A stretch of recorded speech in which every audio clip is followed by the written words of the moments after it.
for joining us here at The Research Her, the show working to improve the health disparities for women of color, one topic at a time. And I am Alicia. I'm here learning and growing with you as we research our way to wellness.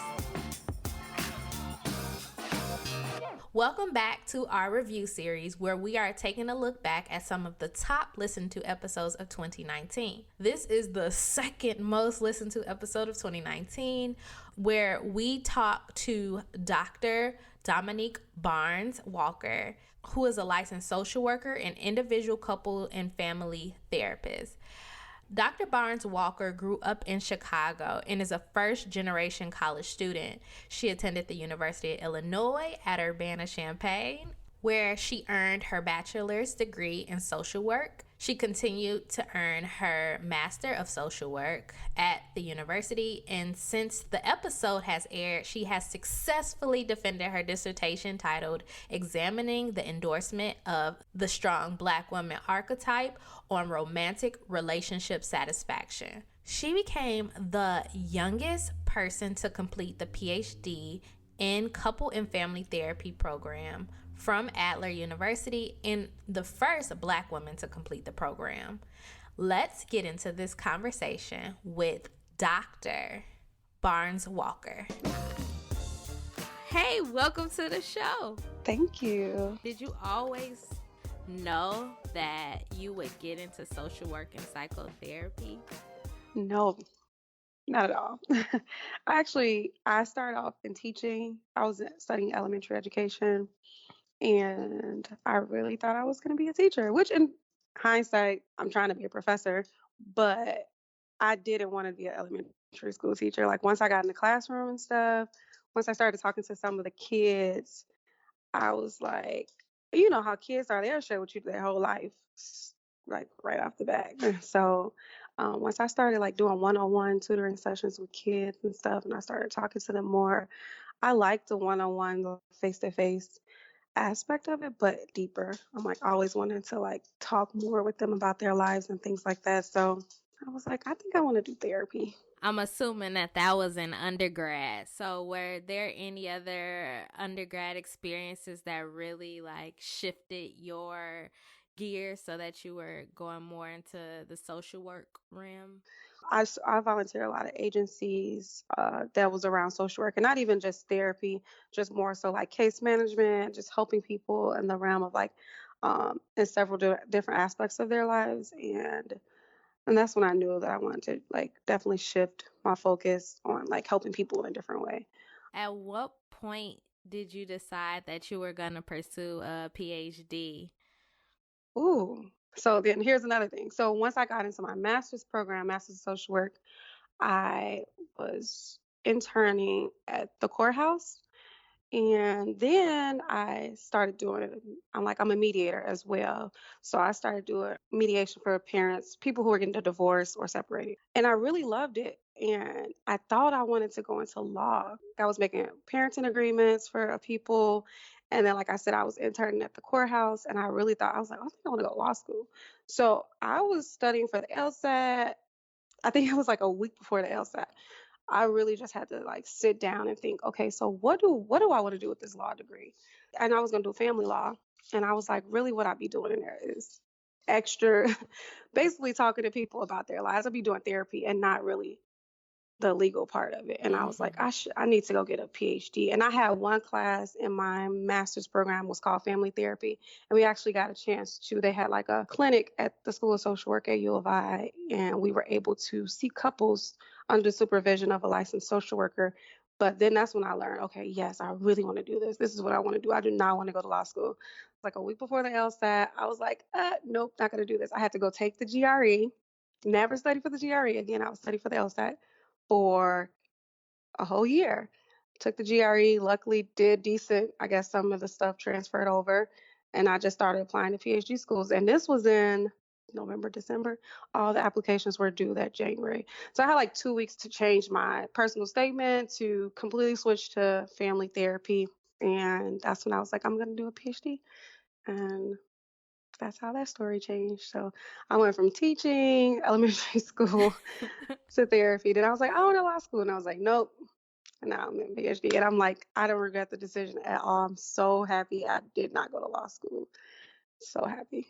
And how did you know you wanted a PhD versus getting another doctorate? My PhD program is clinical too. So I know I wanted to stay clinically active. I wanted to do research, and U of I is a R1 institution. They really press research a lot. And I actually started to learn more about research, and I really like doing it. So that's what made me decide to do PhD because PhD is more research focused. And once I found what I like to research, it was a given. It wasn't like, because, for some people dread the PhD because they don't want to do the research. But I like that part about it. That's why I chose to do that. Talk a little bit more about like your transition from your master's program to your PhD. So, in that transition from one to the other, did you already go into the program knowing like this is my topic, this is what I want to get into, or was it more of a struggle? Like you, I always say, like I've been to school my whole life. So it really wasn't transition. It was like a summer break, Mm-hmm. really. And I started right up. And I knew I wanted to do research on Black people because I always feel like that's important for me to give back to my community, to be able to like provide some type of resource for the community. I didn't know the topic at first. One of my good friends, and she's in my cohort, her name is Sherry. We were working on this other research about Black families and therapy, and she sent me these articles. They were random. It really didn't have nothing to do with our other research that we were doing. It was about the strong Black woman stereotype, and I had never heard of it ever. But you hear people always calling Black women strong and all, like just all these things. And actually, in class one day, this white girl asked me, "How do you feel about being called strong all the time? Like, what do you think about that?" And I was like, "Wow." And I just read this article about it. I was like, "This is what I'm going to study." And once I learned more about the strong Black woman stereotype, that's when I was like, okay, of course there has been research done, but I had to figure out like what I was truly passionate about. And of course, I work with a lot of couples in a lot of families, so I wanted to figure out like do more research on the relational part of the strong Black woman stereotypes. So I'm out looking at the impact of stereotype across relationships. That is how I chose. What is really the strong Black woman stereotype? Is it like called construct or syndrome, or is it just like strong Black woman stereotype? Yeah.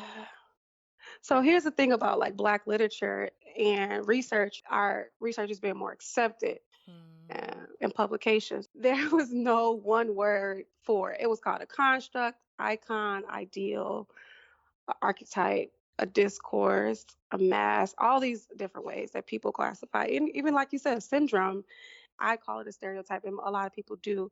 It's because if you look at the basic definition of a stereotype, it's just like a fixed pattern or construct or mental or physical representation of a group of people.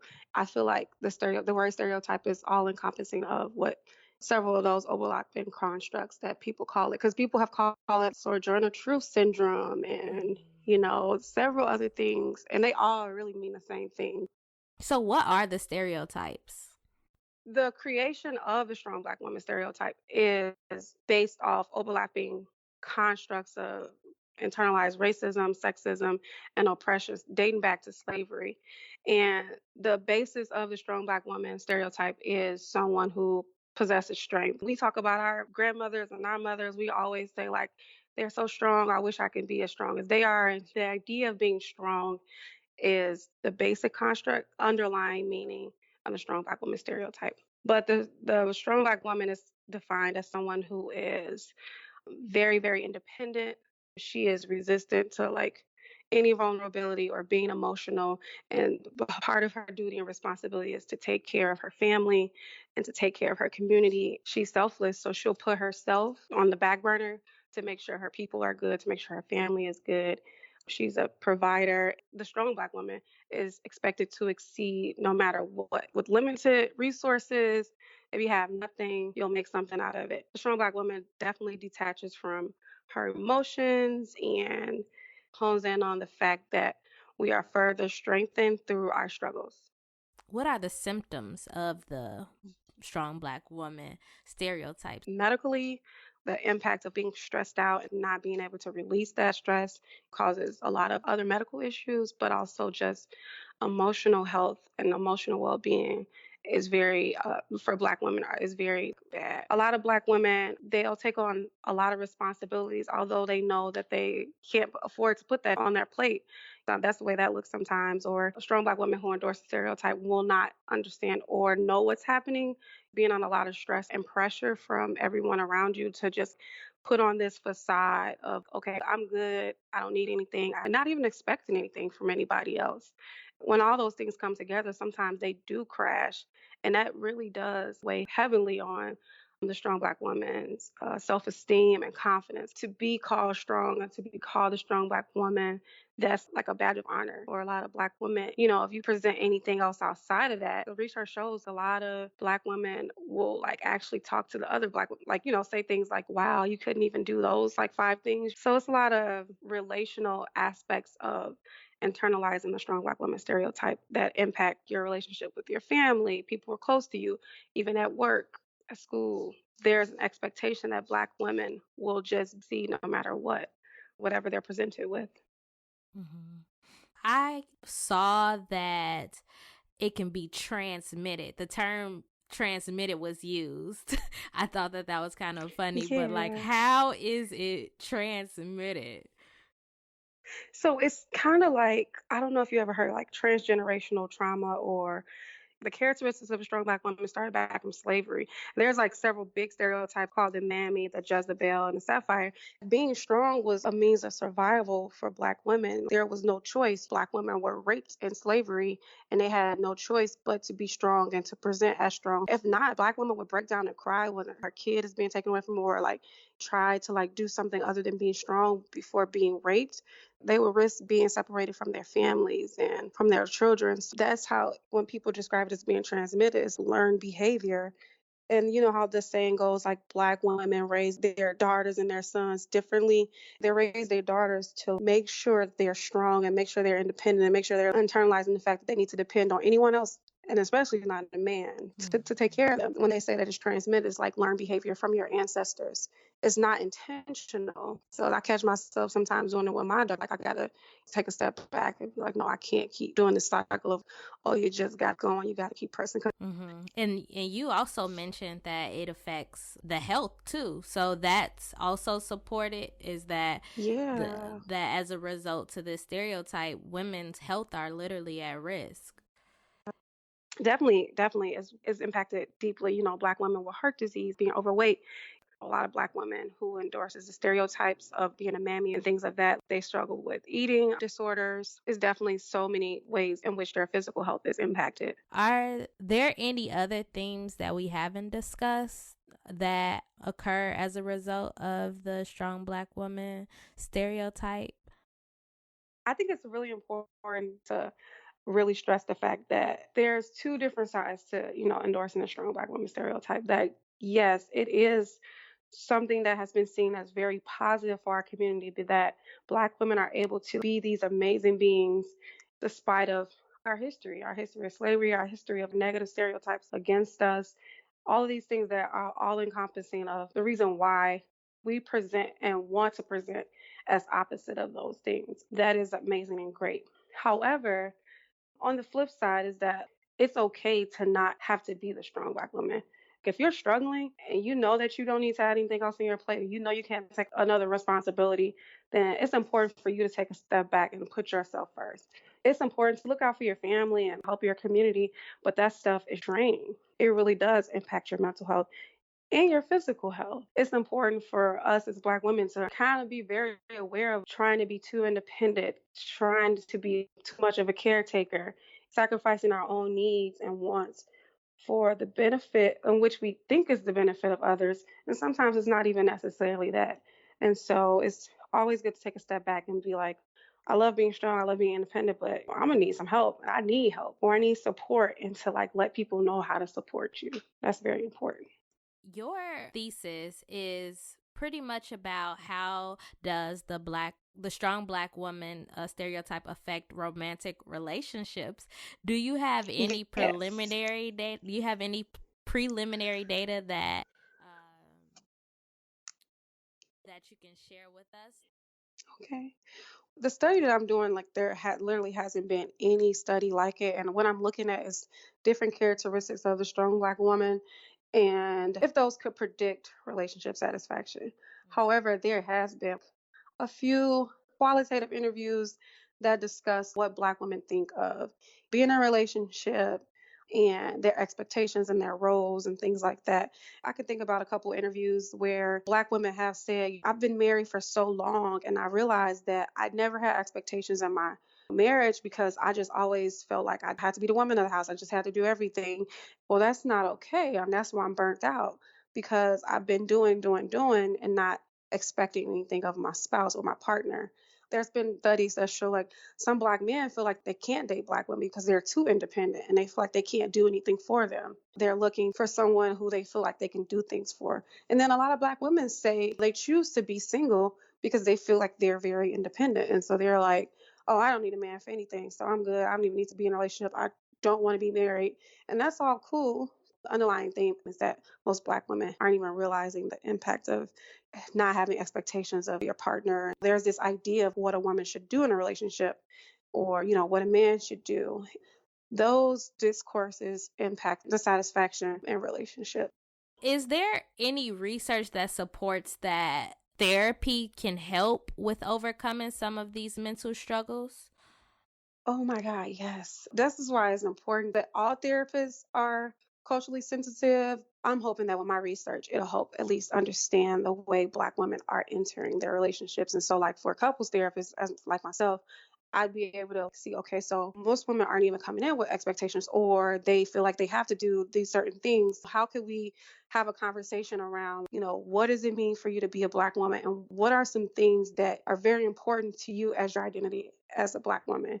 And even if you look at little Black girls, even if you have those children in therapy, therapists who know of the strong Black woman stereotype can even start to help them have a conversation around this at an early age so that you don't wait till they're like 20 or 30 and they're heavily impacted by the stereotype. Because, like I said, this starts at a very young age. We learn the way we should be as Black women from our families. The way I do therapy is more around creating new stories for people and individuals in their lives. The conversation is more about experience you want to live. How do you want your life to be? And how can we talk about getting there? What do you think that we can do as a community to help the next generation of young women? Like you spoke a little bit about how you try to raise your baby and like making sure she doesn't get any complexes, but just as a community, what can we do to help the next generation? Personally, I think that it's amazing some of the things we're able to do, change the way that we think and the way we perceive the way we should be. At a very like basic level, having more conversations with our children, with ourselves about, what is this life that I'm creating? Really doing emotional well-being checks on yourself, like being able to process and reflect on just your day. Like at the end of the day, okay, like, so what did I do today that was way too much? Was I doing this for myself? Was I doing this for someone else? It's okay to be helpful and do things for people, but you also have to take a step back and see how it's impacting you and what ways is it impacting you. And some of these experiences are very traumatizing, especially when you got too much on your plate and you're trying to do too much to make sure you keep up this facade of being strong and being not vulnerable and just continue to press forward. People always say, we're going to get it done. So I would say like just changing the way that we think and believe about what it means to be like a successful Black woman. That doesn't have to look like you struggling. That's not how it has to look. Mm-hmm. So, how has what you've learned thus far affected the way that you interact with others? Um, I would say things like, what can you do differently about the way that you're thinking about this thing? Or I'll just say to my friend, sometimes I have some friends like, you don't have to do that. You don't have to be at that event. You know that, right? Like, it might be great. It might be ever changing, but like, how much time have you made for yourself this week? How much time have you made for yourself this month? Even people with children, you're a mother, that's great, but you were an individual before you became a mother. You can't lose yourself in that because your kids are going to grow up and they're going to flourish and be great, but you also have to set aside time for yourself. And that's the only way you're going to be able to keep stable and remain emotionally healthy because you have to have time for yourself. You have to make time for yourself. That's very important. And that the time for yourself is very useful, not just like, oh, I made time for myself. I watched a movie. Mhm. Okay, so in what? I try to encourage people. It's very important to work out. That really impacts your emotional well being. That can be time alone for yourself. You really do clear your mind. You zone out into like what you're doing. So I try to do little things without preaching, making somebody feel like I know everything because I don't. Mhm. One person at a time. Who inspires you? I'd probably say my daughter. She has been life changing for me. I know that she's like my number one inspiration. Mhm. So I'm gonna ask you anyway. So what pushes you and gets you through tough days when you're like, you know what, this PhD, baby, I don't know how I ended up here, but what really pushes you to get through? It's really her. I've been in school her whole life, my whole life. I really need to get this done. I really want to be able to like, do other things. I know she always sees me as like mommy in school. However, I want her to experience another side too. And also for my family, my family don't know what a PhD is. Most of them just learned about this from me doing this. Just to be able to like give that back to them to help them understand I'm actually taking something I'm very passionate about and researching it and like putting it out there to help the community. And so like that pushes me, my daughter, my family, and the Black community. Mhm. Do you have any advice for people who are thinking about higher education? Most people are like, oh, I'm too old, or haven't been to school in like forever. You can't get the time back, so you might as well just start now. Start whenever you can. And even if you 50, 60, just not finishing your PhD, at least you did it for you. And I'm so big on doing things for you. That's really important to me. For people who think about going into higher education, there's definitely a lot of setbacks, but if you really work hard and it's something you're truly passionate about, we can all do that. So what do you do for your mental and physical health? For mental health, I go to therapy. As a therapist, therapists need therapy too. I work out all the time and I take time for myself. I always, like I said, I always take a step back and be like, did I do anything for me this week? And then I travel. Traveling is therapy for me. And so I try to make sure me and my daughter are able to take a trip once a year. Even myself, smaller trips, it's definitely therapy for me. And I have one last question. What is one thing that you do or you use every day? Well, I use the Bible app every day. I get my verse of the day, and sometimes I journal. I reflect on those things. But if you said one thing is that I gotta open my Bible app every day. I gotta get my word, my scripture once a day, and that's something I'm very consistent with. You can connect with her on Instagram at _Dr. Damo. And please be sure to leave a short review on Apple Podcasts with a 5-star rating. If you want to reach me, I am at The Research Her on the socials. And until next time, I'll holla.